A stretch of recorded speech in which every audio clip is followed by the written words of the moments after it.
আজকের এই বিয়েতে মাছ খাইতে গিয়ে আমার কি অবস্থা হইলো তোমরা দেখায় চলো। আর আজকে একটা বিয়ে নিমন্ত্রণ আছিল, চলো রেডি হইতাছে। আর রেডি হইতে গিয়ে দেখো এই শাড়িটা পরুম আর এই সঙ্গে এই ব্লাউজটা পরুম। ভাবছিলাম সাজতে সাজতে তোমরা লোক একটা ভিডিও শেয়ার করুম, কিন্তু সাজানোর সময় একদমই টাইম পাইছি না, তাড়াহুড়া করে সাজুগুজু করে গেছি গিয়ে। আর দেখো আমি কিন্তু ওই ভাইরাল ফাউন্ডেশনটা দেখাইতাছি। এই ফাউন্ডেশনটা তোমরা এত পছন্দ করছো, তোমরা জানি কেউ কিনতে পারছো না এই ফাউন্ডেশনটা, আমারে কিন্তু তোমরা জানাইছো না। কেউ যদি কিনতে পারছো এখন পর্যন্ত তুলে আমারে কিন্তু কমেন্টে জানাইও যে এই ফাউন্ডেশনটা তোমরা কিনতে পারছো। তো দেখো প্রথমে আমি এই ফাউন্ডেশনটা ভালো করে এই কালা মুখের মধ্যে ভালো করে মাইখা সেরা মুখটা কিন্তু একটু সাদা করে নিলাম। আর সাদা করে সেরা দেখো আগে দিলাম একটু চোখটিরা।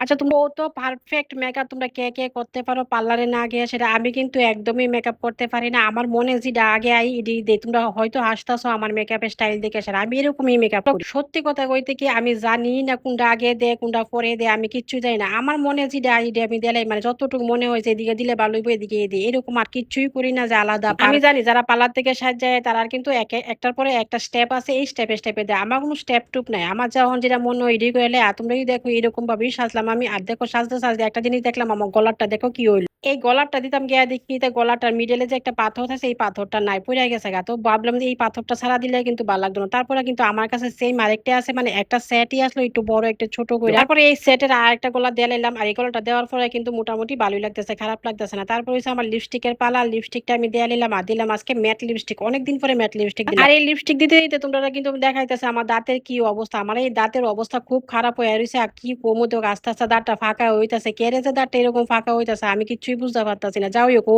কিছুই তো না।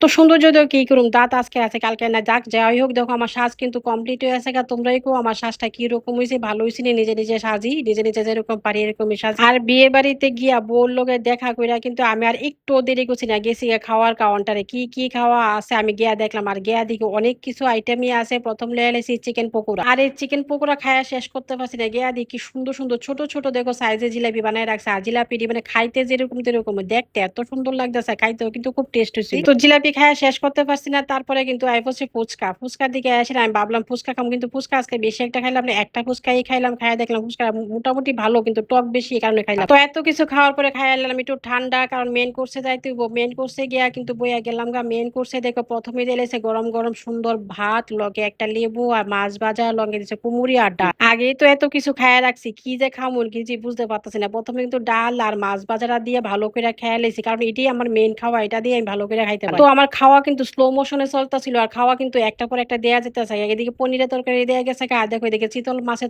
দেয়া গেছে। চিতল মাছ তো আমি আর খাইতে পারতেছি না, এত বড় একটা মাছের পিস কিভাবে খাইলে। আর চিতল মাছ রান্না করলে তোমরা বাইবানি বাজার চিতল মাছের মুইটা অবশ্যই হইব। আর দেখো চিতল মাছের মুইটাটা এত ভালো হয়েছিল, চিতল মাছের মুইটা কিন্তু খাই আমি শেষই করতে পারছি না। আর হচ্ছে পাঠার মাংস, আর আমার তো সবচেয়ে প্রিয় মাংস পাঠার মাংস। পাঠার মাংস পরে কিন্তু একটা চাটনি দেওয়া আসলো, এটা আসলো আমরা চাটনি, আস্তা আমরা দিয়ে সেটা খুব সুন্দর করে চাটনিটা করছিল। লাস্টে দেওয়া আসলো আইস। আর সবকিছু খাওয়ার পরে লাস্টে এইভাবে আস্তে আস্তে আইসক্রিমটা খাওয়ার মজাই আলাদা।